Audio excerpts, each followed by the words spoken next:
La team, vous aurez une enquête de France 24. Et cette enquête de France 24 va nous montrer les nervis dans la salle de M. Macky Sall qui sont avec les forces de l'ordre, avec la police. Pour ceux qui ne connaissent pas c'est qui les nervis, sachez que les nervis sont comme des microbes en Côte d'Ivoire ou dans beaucoup de pays. Et les microbes sont tout simplement les enfants de la rue que certains gouvernements utilisent à leur profit pour combattre les honnêtes citoyens qui font des revendications.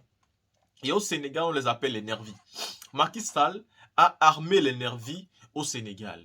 Et ceux-ci sont prêts à tout pour empêcher les jeunes gens de manifester et de dire leur mécontentement au gouvernement. Et vous avez eu la sortie de la police sénégalaise qui a voulu imputer tout ça à l'opposition.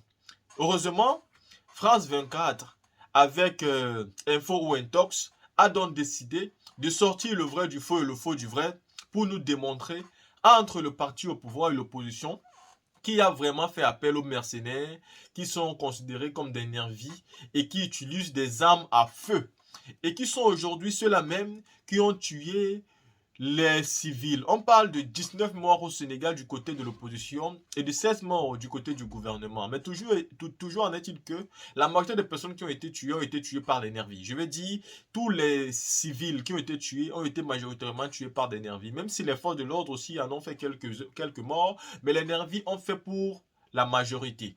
Et cela est aujourd'hui déplorable. De voir des gouvernements aussi barbares, aussi bandits, qui se retrouvent dans des jeux mesquins. Tout ça pour conserver le pouvoir. Qu'est-ce qu'ils ont envie de faire passer comme message? Ils veulent dire, écoutez, ce n'est pas la police qui attaque les citoyens. Parce qu'aujourd'hui, c'est la stratégie. Alassane Ouattara l'a fait en Côte d'Ivoire. Il le fera encore pour les élections à venir. C'est sa stratégie.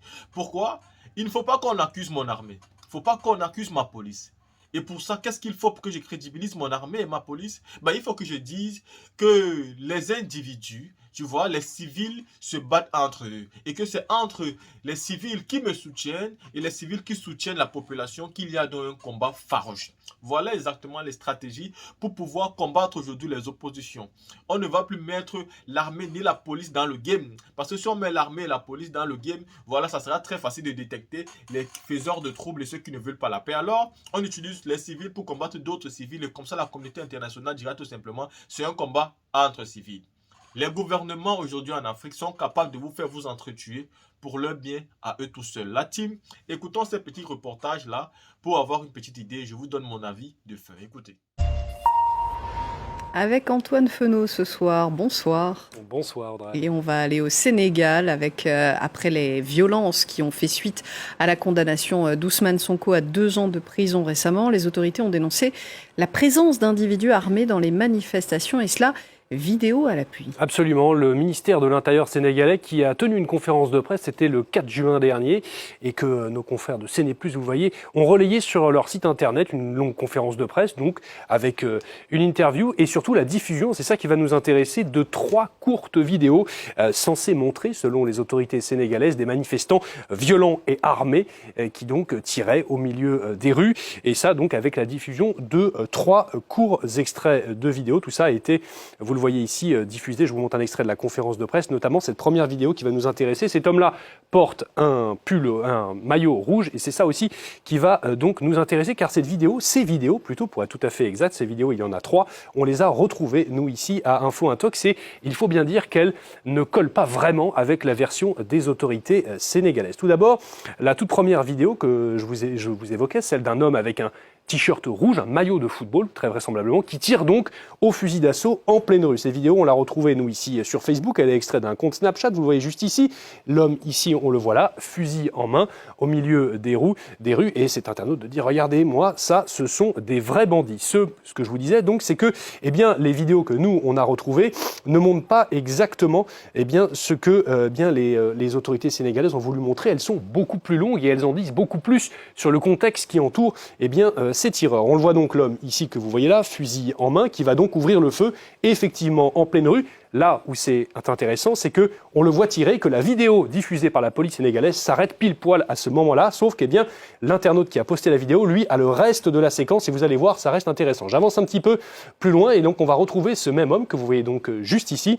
On le voit là, et il va être un peu plus loin, embarqué au milieu, vous le voyez juste ici, il est là, dans un pick-up que vous voyez ici, et à l'abord de ce pick-up, il y a 4 hommes avec des tenues, vraisemblablement des tenues anti-émeute, avec inscrit police sur leur dos. Voilà donc une première vidéo qui semble remettre en cause, en tout cas, la version de la police sénégalaise. Une autre version également sur le rôle trouble des forces de l'ordre, en tout cas ce qui pourrait l'être, a été également mise en évidence par cet autre extrait vidéo, toujours le même homme que vous voyez juste ici. Je vais accélérer un petit peu la vidéo, et ce qui est intéressant, c'est qu'on va voir au moment où l'homme tire, un petit peu plus loin, le même pick-up que je viens de vous montrer, avec une absence totale de réaction des hommes qui se trouvent à l'intérieur. Alors on ne sait, vraisemblablement, en tout cas c'est ce que nous montre la vidéo, il s'agirait de membres des forces de l'ordre avec l'inscription police, que je vous expliquais en tout cas, qu'on pouvait lire sur leur uniforme. Et eh bien, ces 4 hommes que l'on trouve dans ce pick-up là n'ont absolument pas réagi au tir de l'homme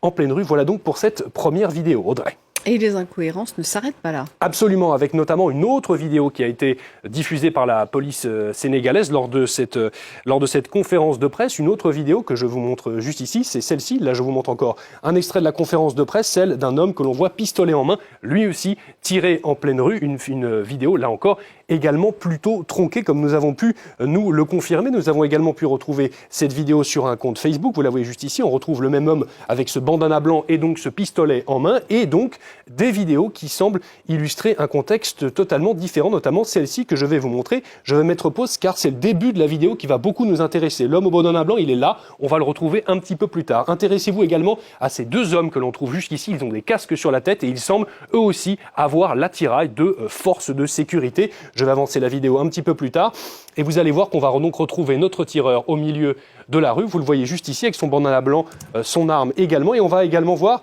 un homme avec un t-shirt bleu. Je ne sais pas si vous avez pu l'apercevoir. Le voilà juste ici. Et vous apercevez ce casque qu'il a également sur la tête. Un casque qui est distinctif d'un matériel de force de l'ordre, comme on a pu, je vais vous faire un petit comparatif. Voici donc une photo prise lors de ces manifestations. Ça, c'est un membre de la police sénégalaise. Vous reconnaissez ce casque ici. Et vous voyez notre homme juste ici qui semble en tout cas disposer du même casque. Un petit comparatif également pour vous montrer que ce sont bien les 2 mêmes personnes que l'on retrouve au début de la vidéo. Notre homme cerclé de jaune que vous voyez juste ici, nos 2 membres vraisemblablement des forces de l'ordre en bleu, et effectivement ce même homme au bandana blanc que l'on retrouve donc jusqu'ici. Voilà donc 2 vidéos qui semblent en tout cas mettre à mal les explications des forces de l'ordre sénégalaises. Et comment elles se justifient, les autorités sénégalaises? Alors les forces de l'ordre sénégalaises, dans cette conférence, nous avons pu les contacter, nous avons pu ici à Info Intox parler à Mamka, qui est donc le porte-parole du ministère de l'Intérieur sénégalais, qui nous dit, eh bien, tout simplement, ce que dit la police, pour lui, c'est à valeur de vérité. Il nous l'a dit exactement, il nous l'a dit, c'est la police qui le dit, c'est donc la vérité.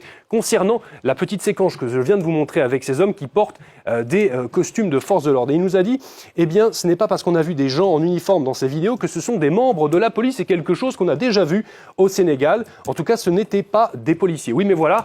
Comment expliquer à ce moment-là, ma chère Audrey, que eh bien, ces hommes-là, qui ne sont soi-disant pas des forces de l'ordre, se retrouvent avec un lanceur de balles de défense. Un lanceur de balles de défense n'est pas quelque chose que l'on trouve sous le sabot d'un cheval. Si vous me parlez l'expression, ce sont des armes réservées uniquement aux forces de l'ordre. Ce modèle-là, nous ici à Info Intox, on a pu le retrouver. Vous avez vu les 2 extraits des vidéos que je vous ai montrés. C'est un lanceur de balles de défense de type Cougar, produit par une société française qui s'appelle Alcetex. Voici donc la même arme que vous retrouvez juste ici. Alors là, en revanche, ce que l'on ne sait pas, c'est bien qui sont ces hommes que l'on a vus sur ces vidéos. Certains évoquent le nervi. Des nervis, ce sont eh bien, des hommes armés par les partis politiques pour terroriser les manifestants lors de ces manifestations. Nous, en tout cas, on n'a pas pu faire de lien exact entre les forces de l'ordre et ces hommes armés dans les rues, mais en tout cas, le doute subsiste. Mais il y a une chose est certaine, c'est que la version du ministère de l'Intérieur sénégalais, elle ne tient pas la route, vous l'avez compris. Merci beaucoup, Antoine. Après avoir écouté ça, nous sommes tous d'accord ici. Vous voyez très bien les nervis armés qui sont aux côtés des hommes en tenue, c'est-à-dire des hommes de Macky Sall,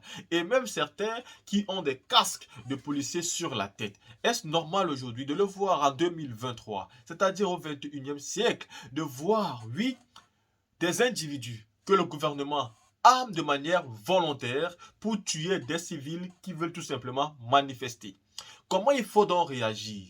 Est-ce que avec ça, on peut aujourd'hui venir accuser les civils de casser, de brûler, de détruire les biens et même souvent des personnes? Quand vous avez en face de vous des personnes qui sont armées par le gouvernement, qui sont comme vous, comme des civils, et sont dans les populations tout en tirant sur les honnêtes citoyens qui voulaient manifester, comment vous allez faire pour riposter?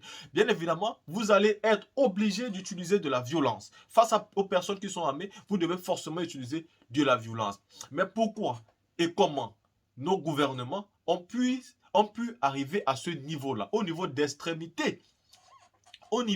Et c'est exactement ce qui se passe aujourd'hui en Côte d'Ivoire aussi. Il faut bien que vous rendez compte. Aujourd'hui, Alassane Ouattara sait très bien que le nord de la Côte d'Ivoire, par exemple, est acquis pour lui. Le nord est acquis pour lui. Et même si vous allez pouvoir engranger un grand nombre d'électeurs là-bas, la majorité vont toujours voter Alassane Ouattara. C'est une réalité.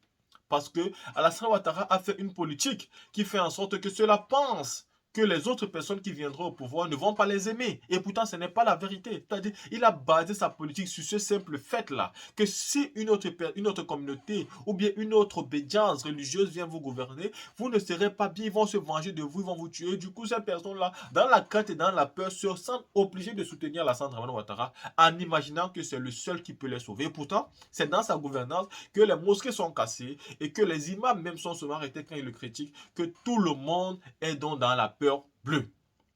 Mais aujourd'hui, pour s'en servir, il s'en sert donc de ceux qui le soutiennent comme des boucliers humains. Il va s'en servir en leur donnant souvent des armes, des machettes, des machettes, des lames, des haches pour pouvoir macheter leurs confrères, leurs propres frères ivoiriens. Et comme ça, pour qu'on puisse dire que c'est entre les populations qu'on se bat, ni plus ni moins. Vous avez vu, par la situation de 2020, où des individus civils ont découpé la tête d'un Ivoirien, oui, tout simplement parce que celui-là n'était pas d'accord avec le régime d'Alassane Ouattara. Et c'est pourquoi je peux vous dire aujourd'hui que Macky Sall a trouvé ces leçons-là à côté, chez son voisin, chez son meilleur ami, chez son meilleur allié. Je peux même dire qu'il a téléphoné pour prendre des conseils directement. Et il a eu des conseils comme qu'il faut utiliser des microbes contre les honnêtes citoyens. Comme ça, nous allons éviter que la communauté internationale mette ça sur notre dos. Mais heureusement, avec des téléphones en 2023, tout est filmé, tout est relayé sur Internet au point où on va connaître les infos et les intox et connaître qui dit la vérité et qui dit le mensonge. C'est par rapport à ça que France 24 a pu nous produire aujourd'hui cette belle vidéo qui nous a démontré quand même que le gouvernement sénégalais a à l'origine des nervis qui sont armés et surtout qui tuent des honnêtes citoyens. La team, vous avez compris, dites-moi ce que vous pensez et on se voit pour une prochaine vidéo.